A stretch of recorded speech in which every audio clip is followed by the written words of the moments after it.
Don't be a fool. Take action. Get some traction. Hello and welcome to Cornish Fishing Tales. Today I'm going to be showing you how to stud your boots. There's a couple of guys who've been telling me to do this for a while and I've been really lame. I've finally got round to ordering some and I've got some studs in my boots. Some of the marks I fish can be incredibly dangerous and incredibly slippy. And the guys that have been telling me to do this are 100% right, and I'm 100% wrong for not doing it.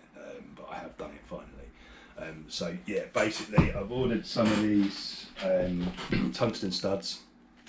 You get 40 in a packet. I think they're 16 quid. I'll put the link down in the description for that. And yeah, basically you screw them into your boots. If we look at the studs, I'll show you. There's a screw part, and then there's the stud part, and that top piece is tungsten. Really grips into the rocks. Obviously you have to make sure, I think that's 6mm, that threaded piece of these ones, and you have to make sure that the sole of your boot, or whatever you're putting them into, is thicker than that 6mm thread, or you're going to go through the bottom of your sole, or at least pierce the Gore-Tex, and you're not going to have waterproof boots anymore, and you're going to be a bit pissy about it all. So you'll notice I haven't put one in the toe, and that's because there's not much material in the toe here of these boots, and I didn't want to go through them and wreck the boots. So I've put one there and I've staggered another one there, and I think that will suffice. I've got one in the heel there. So yeah, basically that's it. That's what I've done. I'm going to show you guys how I put them in the boots in a second, and then I'm going to go and try them out somewhere. I'm going to go somewhere I know where the rocks are a bit slippy. Obviously I'm not going to put myself in danger, but I'm going to go somewhere where I know the rocks are a bit slippy, and I'm kind of used to how slippy they are, and with no studs, and I'm going to go and see what my opinion is of how these work. I'm sure they're going to work, because I've had a lot of people advise me that are a lot better sea anglers than me, that this is the way forward, a lot more experienced guys. So if they're telling me to do it, I'm pretty damn sure it's good, they're right. So yeah, that's what I'm going to do. See you in a bit, and I'll show you how to put the studs in the boots. Right, so there's a few things you'll need. First one is kind of optional, you could get away with it, but it certainly makes life easier. Electric screwdriver. The studs come with their own little socket, attaches into the stud, and then you can drive the stud into your boot. You could probably do it with a hand screwdriver. I haven't done that because I've got the tool to use, so I've used it. It might be an idea if you've got really thin soles, to start it with the electric screwdriver and then finish with the hand screwdriver, because you can kind of control it better and put your finger the other side and feel if it's pressing and if it's about to come through. But I just wouldn't put them in thin soled boots. So yeah, the other thing you might need is one of them if you haven't got an electric screwdriver. You obviously need the socket, you need the studs, and you need a boot that's got no studs in it that you want to put studs in. Bear in mind, you're not going to be able to wear these boots inside your house anymore. Your missus is going to break you. And there might be places like shops and stuff that you might not want to go in and wreck their floors, do you know what I mean? But yeah, so they're going to be a dedicated pair of boots for fishing now. Right, enough ramblings from me. I'll get to how to actually put these studs in. Right, so basically, there's my boot. Start with the heel. I've kind of used these arrows as little places to put them. Thought they looked ideal to put the studs in. So yeah, basically, right, I've got my stud there, and the boot there, and I'm going to screw it in.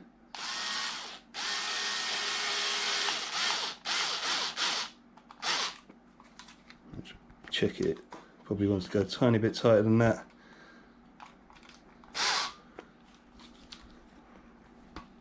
You can see that's nice and flush now. Maybe a little bit tighter, there's a little gap underneath the stud. Right, that's pucker. So you can see that stud is now firmly in that boot. It's not coming out. And that's it basically. I'm probably going to put one here, one there, one there, one there. Now give me 5 in that bit. And then I'm putting one here, 1, 2, 3, 4, 5. Do you know what I mean? So that's the finished pattern I've done. One in the toe there, one there, one there, one there, one there, and then the heel, one in the back, one there, one there, one there, one there. The reason I kind of staggered them is because the rocks are all uneven, and if you've got 2 straight ones and there's nothing here and you want grip there, then you ain't got grip. So I just figured it was better to put them in staggered. Anyone with any advice here, please chip in if I'm doing any of this wrong. Or you think I could do it a better way, or the pattern's wrong, or you do it a certain way and it gives you better results, let me know. I'm well up for advice, I'm no expert, and I do really appreciate all the advice you guys give. On that note, I'll just mention my lure competition. I'm at about 850 subscribers now. When I get to 1,000, I'm going to give away 5 lures. I've actually got them behind me here, they're sitting waiting in a bag, ready for you guys. I said 5 jellies, but I figured that why not give you some hard metals as well. So what I'm going to do, you're going to get 5 of those jellies, and then you've got 2 50-gram slow jigs. You've got that one, and you got that one. There's a few quid's worth of lures there. There's these slow jigs on eBay. I get them on alley, they are cheaper there, but on eBay they're going for about 7-8 quid I think. The jellies, I get them on alley, they don't cost me a lot, but again, you're going to pay in a shop £2.50 for a jelly like that. So there's a few quid's worth of lures there, guys. All you got to do is subscribe, comment in the comments you've subscribed, and then I'm going to count up all the people, put them in a hat, pull one out, and I'll post the lures to you free of charge. So yeah, it's worth a shot, isn't it?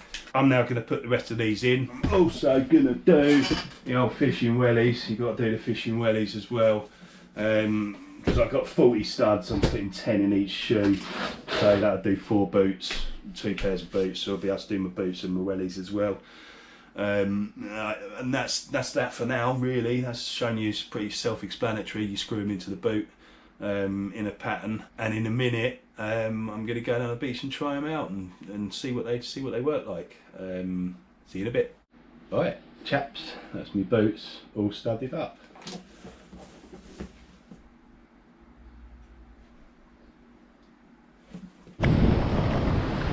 Right, hello and welcome back. I'm a fool. I am right full for 16 quid. These things are amazing. I've just been trying them out.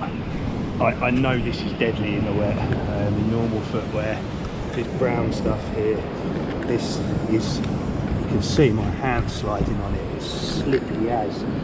And with these things on, you just grip, it's amazing. I really am a fool. I can't believe I've not gone out and got these before. So I advise you to get some. I advise you to go and buy some, screw them into your fishing boots, and wear those fishing boots when you go fishing, because they could save your life. If I didn't have these studs on, I'd go over there. I literally would go over. And I'm on an angle on my tiptoes there. I just would be over. Serious ming here. Look at that stuff. Look. I mean, just rips. It's really quite amazing. This is the worst bit. I'd be sliding now if I weren't wearing these. And you can see it's slippery, but they really work. Really work. Now these studs are a game changer. Absolute game changer.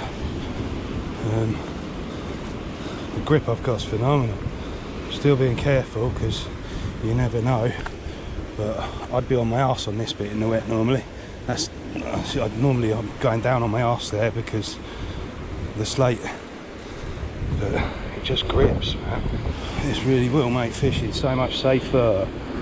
You've got to not get complacent. See that? I just slipped, so you can't get complacent with things. But really, take some advice. I've taken advice from people.